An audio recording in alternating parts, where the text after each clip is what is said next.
Hello guys, is everything okay? My name is Isa. Let's talk about present continuous today, okay? Let's go! Okay, present continuous or present progress. Present continuous ou present progress. Vocês podem ter esses dois tipos de termos no livro de vocês, ok? Present continuous e present progress são a mesma coisa. Mas, Isabelle, o que é present continuous?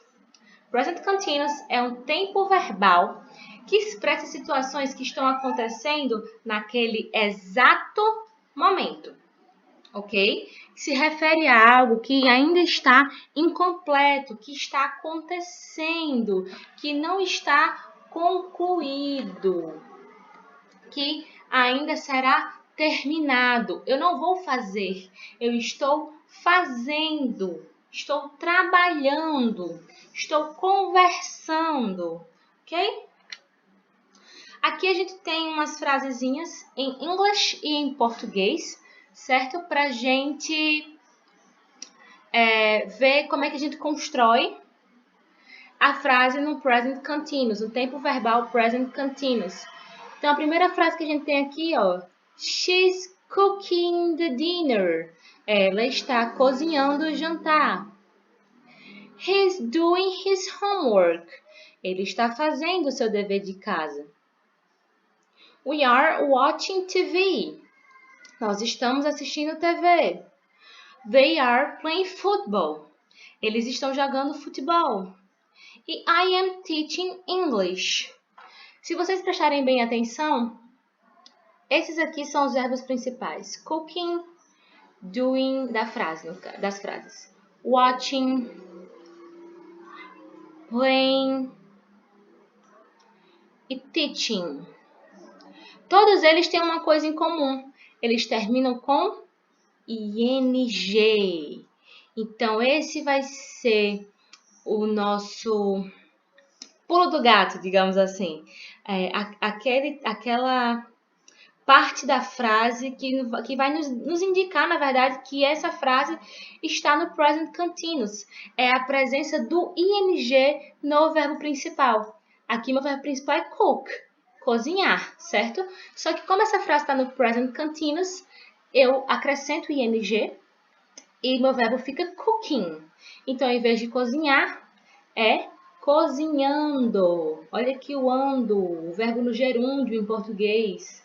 Do, doing, fazer, fazendo. Watch, assistir. Com ing fica assistindo. Mais uma vez o gerúndio em português.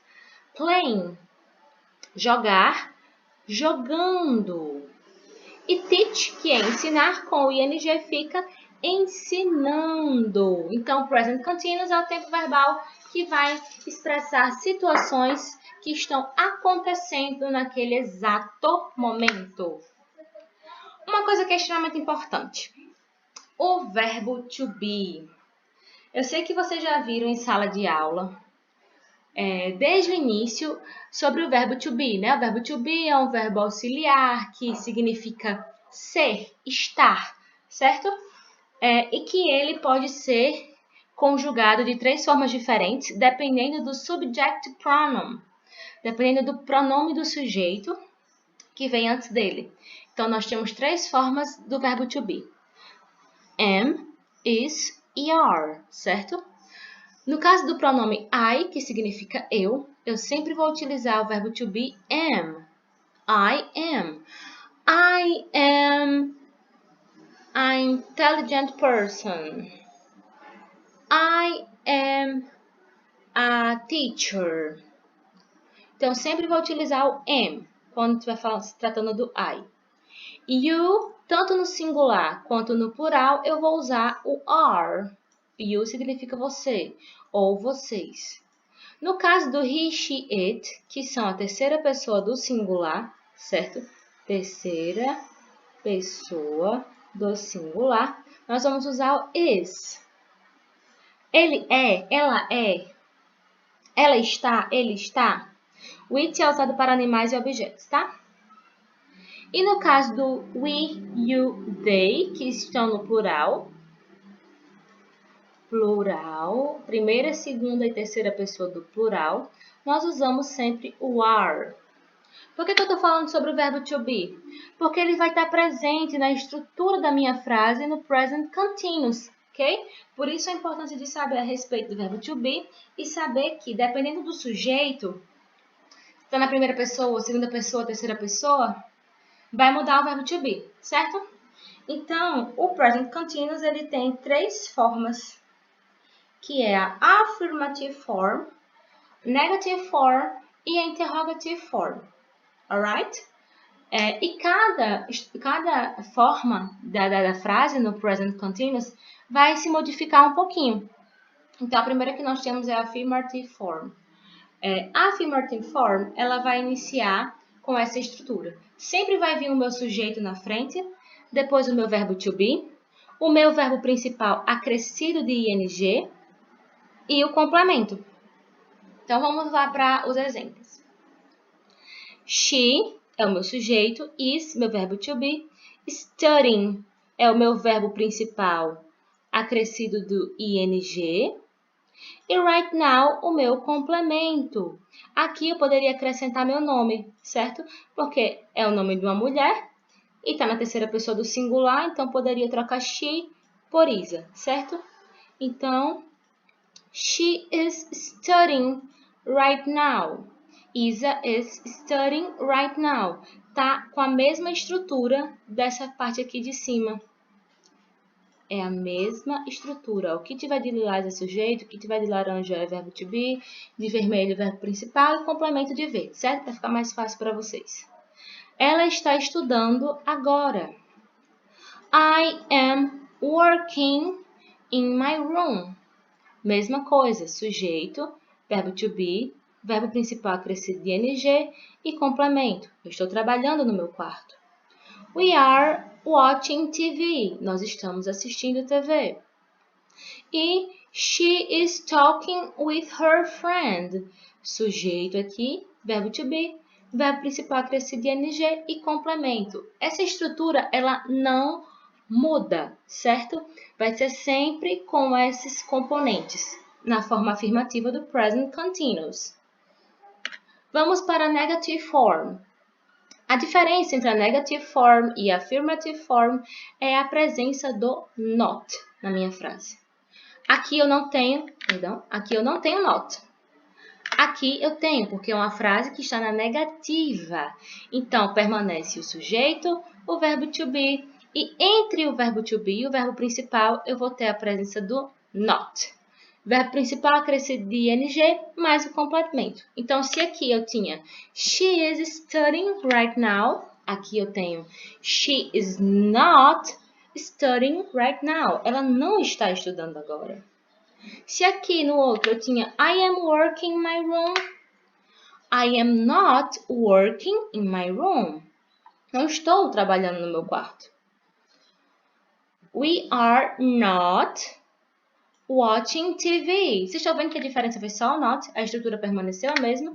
Então, a negative form, entre o verbo to be e o verbo principal, entre eles eu vou ter um not, para deixar a minha frase na negativa. E o meu verbo permanece acrescido de ing, certo? E por último, she is not talking with her friend. Olha o not aqui mais uma vez. Ó. Eu tenho o meu sujeito, meu verbo to be, meu not e o meu verbo principal acrescido de ing com o meu complemento. Então, tem que ter not para ser frase na negativa, certo? Aqui eu coloquei esse slide só para vocês verem que nós podemos abreviar, certo? O verbo to be com o not. You aren't, he isn't, she isn't. Aqui nos outros slides eu não coloquei abreviado, mas você pode e deve abreviar, não tem problema nenhum, certo? Quando a frase for na negativa, é claro. Então, tá aqui para vocês o jeitinho que a gente abrevia, certo? O sujeito com o verbo to be com o not. Interrogative form. Qual a diferença, Isabelle? A diferença é que na interrogativa eu não vou ter not, porque interrogative form é uma estrutura de frase que é para pergunta, certo? Então, eu não tenho a presença do not. E, diferentemente da affirmative form, onde o sujeito vinha primeiro, certo? Na interrogative form, o meu sujeito vem depois. Primeiro, nós temos a presença do verbo to be, e é isso que vai caracterizar a minha frase na interrogativa. Verbo to be na frente, logo em seguida o sujeito, verbo principal permanece acrescido de ing e o complemento. E, por favor, não esqueçam da interrogação. Pergunta não é pergunta sem interrogação. Vocês concordam comigo? Então, vamos aos exemplos. Is she studying right now? Olha o meu verbo to be aqui na frente, depois vem o meu sujeito. Poderia mudar esse she por o nome de uma pessoa. Is Beatriz studying right now? Beatriz está estudando agora? Ela está estudando agora? Are you working in my room? Você está trabalhando no meu quarto? Are they watching TV? Eles estão assistindo TV? Are Gabriel and Afonso watching TV? Eles estão assistindo TV? Gabriel e Afonso estão assistindo TV? Is she talking with her friend? Is Gloria talking with her friend? Ela está falando com sua amiga? Gloria está falando com sua amiga, então não necessariamente eu vou ter só subjective pronouns, tá, gente? Como sujeito pode ter nome de pessoa sim, ok? Então, a diferença entre afirmativa, negativa e interrogativa é a mudança de estrutura do local, onde vai estar o verbo to be, onde vai estar o sujeito, a presença do not ou não, mas o verbo principal sempre vai estar acrescido de ing, ok? O verbo no present continuous sempre vai ter o ing, e esse ing tem a mesma função que o ando, indo, endo da língua portuguesa. Então, ela está brincando agora, ela está estudando, eles estão correndo. São situações que estão acontecendo nesse exato momento, certo? Porque essa frase, o verbo está no gerúndio. Então, o ing tem essa mesma função no English, tá? No present continuous.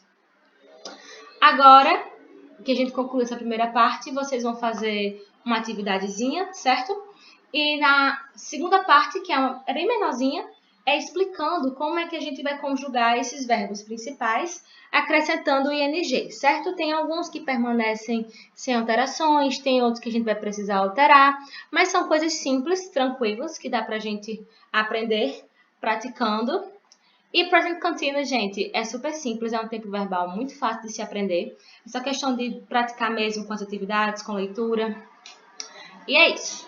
Até a segunda parte. A gente se vê já já. Sai daí não.